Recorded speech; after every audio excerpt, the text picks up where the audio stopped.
Audio Jungle.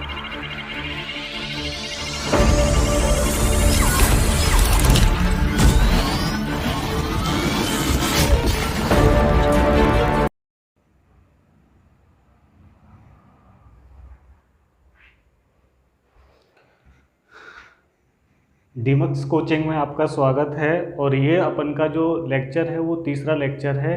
इससे पहले 2 lecture हैं वो मैंने पीपीटी फॉर्मेट में बनाए थे, जिनमें वीडियो की कोई आवश्यकता नहीं थी, इसलिए मैंने उनको पीपीटी फॉर्मेट में बना दिया है। ठीक है, अब इससे आगे क्या है, थोड़ा समझाने की ज़रूरत होती है, उस पर अच्छे से समझा नहीं पा रहा था मैं। क्लियर?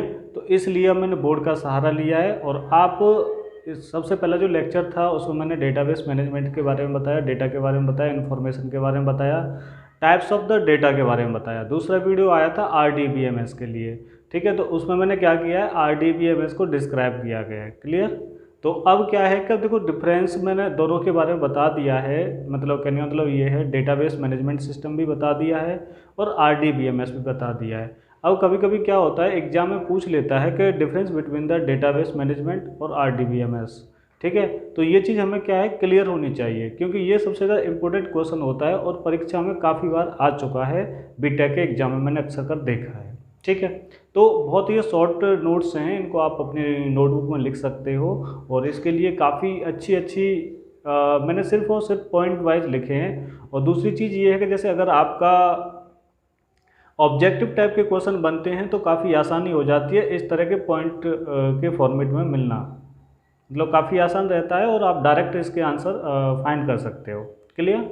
और इंटरव्यू के लिहाज से काफ़ी अच्छे महत्वपूर्ण पॉइंट बताए गए हैं इसमें। क्लियर? चलो शुरू करते हैं। सबसे पहले difference between the DBMS and RDBMS. तो डीबीएमएस क्या होता है और आरडीबीएमएस क्या होता है, उन दोनों में डिफरेंस क्या क्या है। क्लियर? तो सबसे पहले हमने क्या किया, डिफरेंस बिटवीन डेटाबेस की क्या किया, हमने अपना फुल फॉर्म लिख दिया, डेटाबेस मैनेजमेंट सिस्टम। ठीक है, सबसे अच्छी आसान तरीका होता है कि कोई भी आप डिफाइन कर रहे हो या फिर किसी चीज़ को डिफरेंस बिटवीन कर रहे हो, ठीक है, तो उनका फुल फॉर्म लिख दो अगर शॉर्ट फॉर्म लिखा है। तो दूसरा इसका क्या हो जाएगा, relational database management systems. Clear? इसके बाद में दूसरा पॉइंट दे रखा है अपन का, data is stored in the file system. इसमें जो सिस्टम होता है वो कैसा होता है, वो फाइल सिस्टम का होता है। और इसमें जो सिस्टम होता है, हमारा जो डेटा जो स्टोर होता है वो किस फॉर्मेट में होता है, वो होता है टेबुलर फॉर्म में। कैसी फॉर्म में? टेबुलर में। इसमें किस में? फाइल सिस्टम के फॉर्मेट में होता है। इसके बाद में बात करते हैं ये वाला पॉइंट, तीसरा वाला पॉइंट है, इसमें हायरार्चिकल फॉर्म होता है और नेविगेशन फॉर्म भी हो सकता है। ठीक है, इन दोनों में से दोनों कोई भी हो सकता है। और इसमें हमेशा टेबल फॉर्मेट होता है। कैसा फॉर्मेट होता है? टेबल। अब बात करते हैं हायरार्चिकल फॉर्म। जैसे आपने देखा होगा पेरेंट क्लास बनता है, उसका चाइल्ड क्लास बनता है, इस तरह से। एक उस तरह से नहीं होगा, टेबल फॉर्मेट नहीं होगा, कहीं के हमारे कहीं पे भी डेटा हो सकता है। और ये नेविगेशन है, नेविगेशन में आपने देखा होगा ड्रॉप डाउन टाइप का होता है, नेविगेशन टाइप में, तो उस तरह का इसमें डेटा मिलता है। क्लियर? और इसमें हमेशा टेबल फॉर्मेट में होता है। कैसे फॉर्मेट में होता है? टेबल फॉर्मेट में होता है, इसलिए काफ़ी अच्छा रहता है और आसान भी रहता है। क्लियर? अब बात करते हैं इसमें क्या है, no relation between data. Data के साथ में कोई रिलेशन नहीं बन पाता है इस डेटाबेस मैनेजमेंट सिस्टम में। क्लियर? अब बात करते हैं इसमें relationship between data also represent in the table. जो इसका जो अपन का जो डेटा होता है वो रिप्रेजेंट करेगा किसके फॉर्मेट में? टेबल। और टेबल के फॉर्मेट में होगा तो वो क्या है, एक दूसरे को लिंक कर देता है। कैसे करता है? लिंक करता है। जैसे किसकी सहायता से करेगा? एट्रीब्यूट की सहायता से करता है। क्लियर? अभी जब हम ये सब चीज़ें बिल्कुल एक्सप्लेन करेंगे तब आपकी काफ़ी चीज़ें ये क्लियर होती जाएंगे। अब बात करते हैं ये क्या होता है, नो नॉर्मलाइजेशन होता है। और इसमें क्या कर सकते हैं, इसमें अप्लाई कर सकते हैं नॉर्मलाइजेशन का। अगर आपको नॉर्मलाइजेशन करना है तो देखो टेबल में काफ़ी आसान होता है, और इखरे बिखरे डेटा में क्या है, आप नॉर्मलाइजेशन नहीं कर पाते हो कभी भी। क्लियर? अब नेक्स्ट पॉइंट है इसमें, कैन हैंडल स्मॉल डेटा। इसमें सिर्फ और सिर्फ स्मॉल डेटा काम कर पाता है, ज़्यादा बड़ा डेटा काम नहीं कर पाता है, क्योंकि उसमें क्या होता है, कन्फ्यूज हो जाते हैं।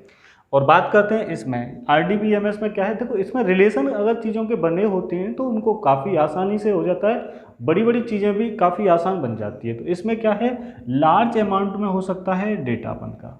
ठीक, कोई दिक्कत नहीं होगी, कोई प्रॉब्लम नहीं आती है, बट इसमें दिक्कत आने लग जाती है अगर कोई उस तरह से क्या है कि ज़्यादा बड़ा डेटा होने के बाद में आपको कहते हैं कि एक स्टोर है उसमें काफ़ी बड़ी बहुत सामान रखे हैं, इधर उधर रखे हैं, अगर आप सिस्टमेटिक तरीके से रखोगे तो काफ़ी अच्छे से फाइंड कर सकते हो, अगर सिस्टमेटिक रखे होंगे तो काफ़ी टाइम लग सकता है। ओके, सपोर्ट कैसा करता है, ये हमेशा सिंगल डेटा को ही सपोर्ट कर पाएगा। क्यों?